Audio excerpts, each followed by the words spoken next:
इसलिए गुरु बना तो बहुत सोच समझ के उसकी संगत में रहो। पहले एक आध बार उसकी संगत में रहो, देख लो ये वेदों का विद्वान है या नहीं, ये हमें सन्मार्ग पर डाल सकता है या नहीं, तभी गुरु बनाओ। ऐसे ही आंखें मीच के गुरु मत बना लेना, न जीवन का विलास हो जाए।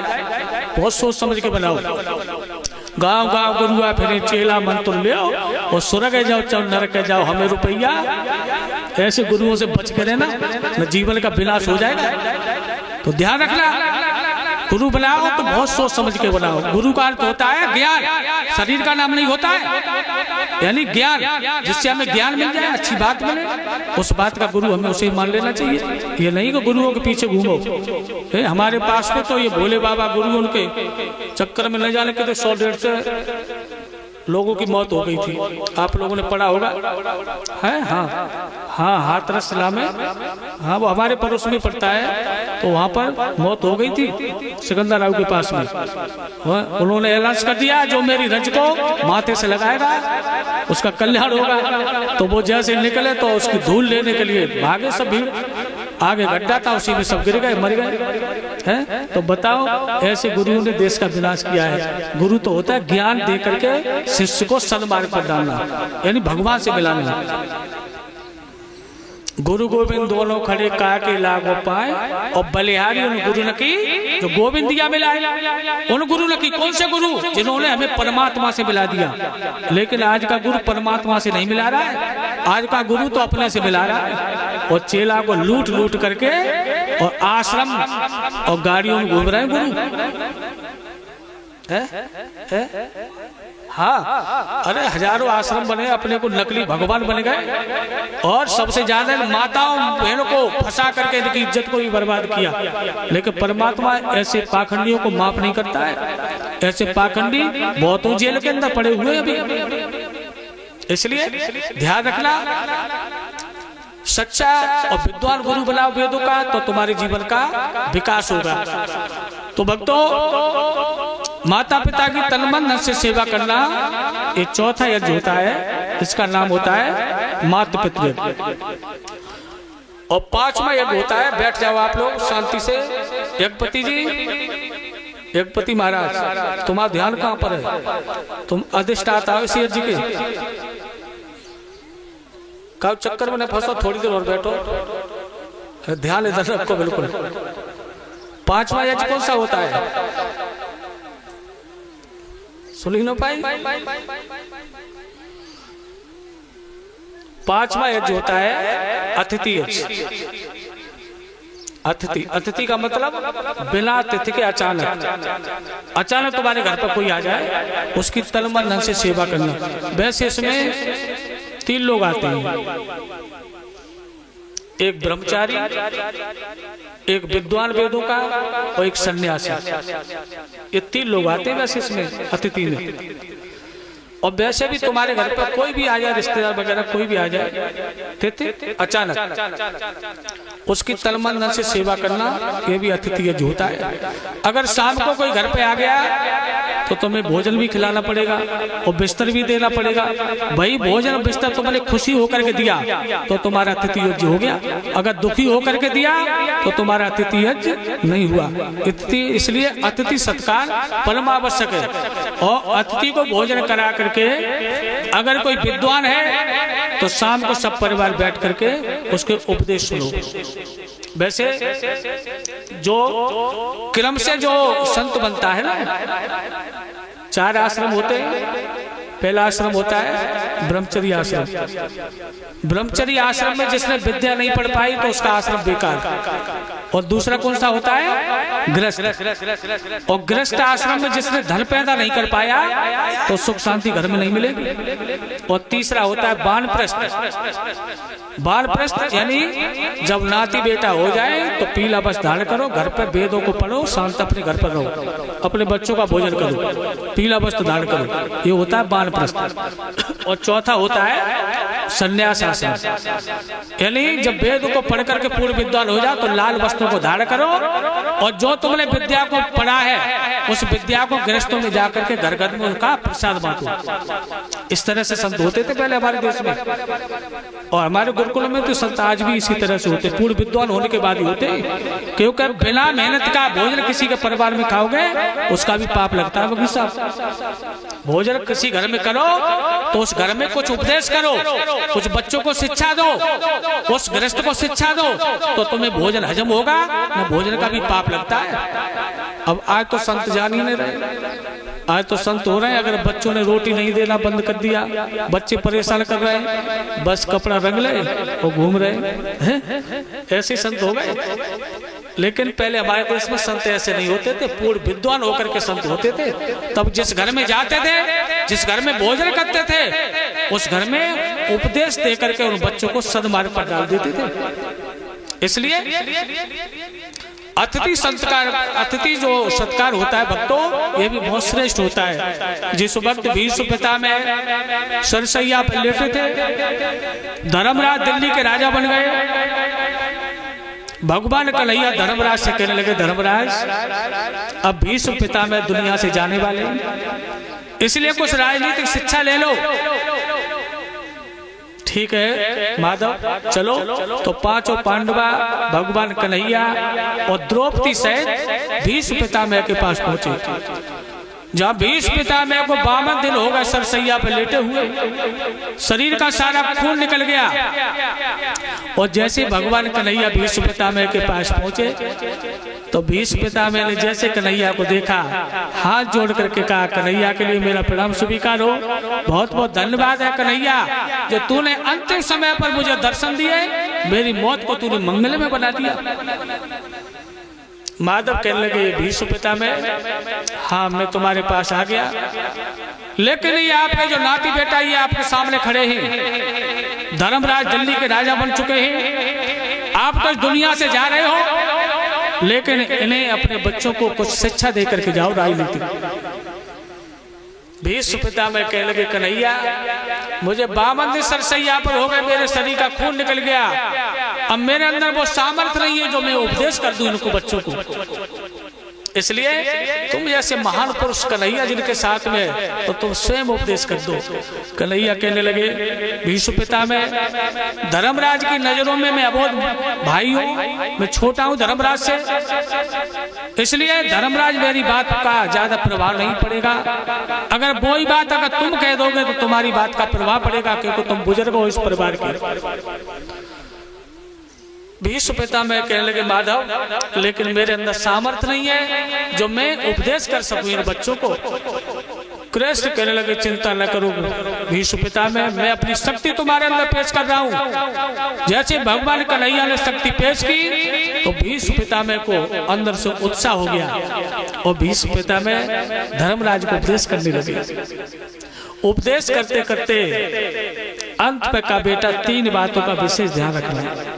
हाथ जोड़ करके धर्मराज कहने लगे, बताओ पितामह 3 बातें कौन सी हैं? बेटा अगर 3 बातों को तुमने ध्यान रखा तो तुम्हें कभी पाप नहीं लगेगा और अंत में तुम्हारी सदगति होगी। धर्मराज, पांचों पांडवा और द्रौपदी सहित हाथ जोड़ करके खड़े हो गए भीष्म पितामह के सामने। भीष्म पितामह कहने लगे, बेटा पहला मेरा वचन है, अगर किसी से कितनी भी गलती हो जाए और गलती करने के बाद अगर वो तुमसे माफी मांगने के लिए आता है तो पहली बार उसे माफ कर देना, बार बार मत करना। जैसे पृथ्वीराज चौहान ने 17 बार माफ किया था, है? देश का विनाश हो गया, ज्यादा माफ नहीं करना चाहिए। और मोहम्मद गोरी ने 1 बार भी माफ नहीं किया, उसे पकड़ के ले गया। भीष्म कहने लगे, बेटा किसी से गलती हो जाए अगर पहली बार वो माफी मांगने के लिए आता है तो उसे माफ कर देना। धर्मराज कहने लगे, ठीक है पितामह, दूसरा वचन मुझे दो। दूसरा वचन है बेटा, अगर तुम्हारे घर में कोई अतिथि आ जाए, विद्वान आ जाए, तो उसकी तन मन से सेवा करना, उनके उपदेश को ग्रहण करना, उनका आशीर्वाद लेना और अपने परिवार को उसका आशीर्वाद दिलाना, तो तुम्हारे परिवार का हमेशा विकास होगा। और अपने घर में अविद्वानों को कभी प्रवेश मत करना, विद्वानों को प्रवेश करना। जो तुम्हारी भूमि के संस्कार है वो बन जाएगा। बाकी साहब संस्कार जो जमीन में पड़ते, आप लोग चक्कर में पड़ गए हो कि जमीन में संस्कार कैसे पढ़ेंगे। वो तो लोगों में पढ़ते हैं, लेकिन जमीन में भी पढ़ते हैं। जिस वक्त आपका महाभारत प्रमाण दे रहा है, महाभारत की तैयारी हो चुकी थी, कन्हैया कहने लगे गुप्तचरों को बुला करके, गुप्तचरों ऐसी जगह तलाशो जिस भूमि के संस्कार खराब हो, उस जगह पर महाभारत कराऊंगा, तभी तो महाभारत पूरा होगा। क्योंकि महाभारत भाई भाई में होना है। अगर अपने पन का मोह हो गया तो महाभारत पूरा नहीं हो पाएगा, और मुझे पूरा महाभारत कराना है। तो भक्तों गुप्तचर दुनिया में घूमे, कहीं पर जगह नहीं मिली, घूमते घूमते कुरुक्षेत्र में पहुंच गए। कुरुक्षेत्र की जमीन का पता लगाया, वहां के लोगों ने कहा यहाँ पर 2 भाई रहते थे। बड़े भाई के खेत से बरसात का पानी और छोटे भाई के खेत में आ रहा था। छोटा भाई कहने लगा भैया अपने खेत का पानी रोक ले। बड़ा भाई कहने लगा भैया ये बरसात का पानी मैं कैसे रोक सकता हूँ। इसी पर दोनों भाइयों में विवाद हो गया और छोटे भाई ने बड़े भाई को मार दिया और मार करके खेत की मेड़ लगा दिया। गुप्तचरों ने सोचा यहाँ की भूमि संस्कारहीन है, यहाँ भाई भाई को मोह नहीं है, यहाँ पर भाई ने भाई को मार करके खेत की मेड़ लगा दिया, इसलिए यहाँ पर अगर युद्ध होगा तो पूरा हो जाएगा। तो भक्त जा करके गुप्तचर भगवान कन्हैया के पास में पहुंचे और हाथ जोड़ करके कहने लगे माधव दुनिया में घूमा, कहीं पर संस्कारहीन जगह नहीं मिली, लेकिन कुरुक्षेत्र ऐसी भूमि मिली जहाँ पर भाई ने भाई को मार करके खेत की मेड़ लगा दिया। कृष्ण कहने लगे तो महाभारत वहीं कराऊंगा, वहां पर भाई भाई को मोह नहीं है, वो संस्कारहीन जगह है, वहां पर महाभारत कराऊंगा तो पूरा हो जाएगा। तो भक्तों भगवान कन्हैया ने कुरुक्षेत्र की भूमि को चुना, जिसमें 18 दिन में 18 अक्षौहिणी सेना समाप्त हो गई थी, खून की नदियां बह गई थी। इसलिए तुम्हारा वेद कह रहा है तुम्हारे परिवार में जितने अच्छे लोगों के पैर पड़ेंगे, अच्छे लोगों का आना जाना होगा तो तुम्हारे परिवार का विकास होगा। अगर बुरे लोगों का आना जाना होगा तो परिवार का विनाश भी हो जाएगा। अगर शराब पी आएगा तो शराब सिखाएगा तुम्हारे बच्चों को, बीड़ी पीने वाला आएगा तो बीड़ी पीना सिखाएगा, अच्छा विद्वान आएगा तो अच्छी बात सिखाएगा बच्चों को, तो विकास होगा। भीष्म कहने लगे बेटा अतिथि सत्कार करना, अविद्वान को सत्कार ज्यादा मत देना, और जो विद्वान हो उसका सत्कार करना, ये आपका दूसरा वचन है। हाथ जोड़ के धर्मराज कहने लगे ठीक है। भीष्म पिता में तीसरा वचन और दो। तो तीसरा वचन कौन सा दिया था भीष्म ने?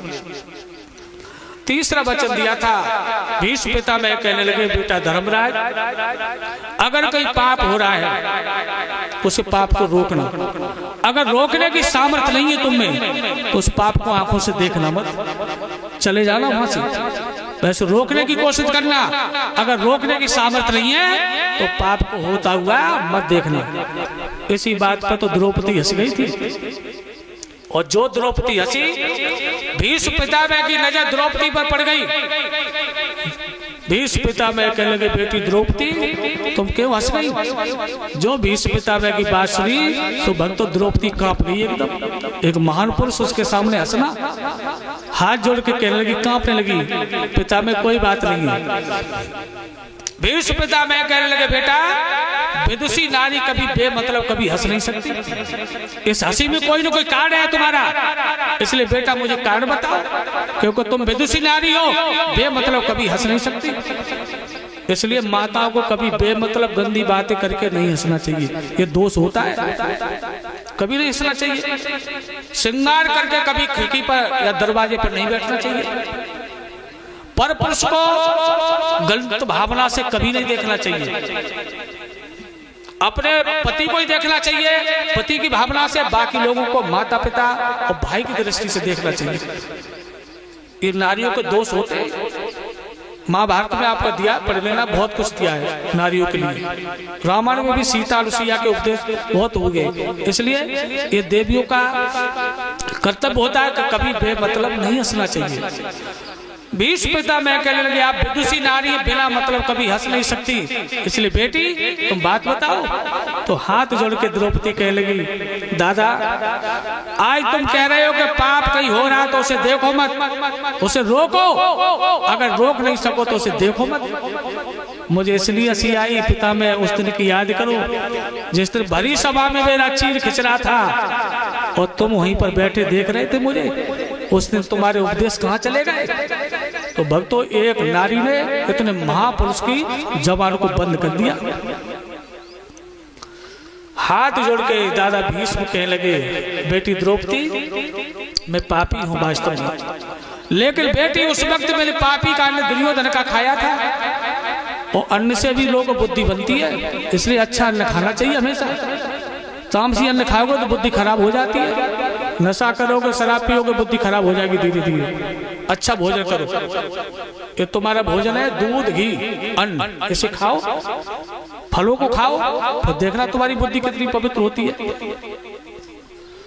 इसलिए अच्छा भोजन करना चाहिए। दादा भीष्म कहने लगे द्रौपदी उस वक्त दुर्योधन पापी का मैंने अन्न खाया था, मेरी बुद्धि खराब थी, अब मुझे 52 दिन होगा सरसैया पर लेटे हुए, उस अन्न से जो खून बना था वो खून सारा निकल गया, अब मेरी बुद्धि शुद्ध हो गई है बेटा, इसलिए मैं अब जो भी वचन दे रहा हूँ वो शुद्ध दे रहा हूँ, मुझे माफ करना, उस वक्त मुझसे गलती हो गई थी।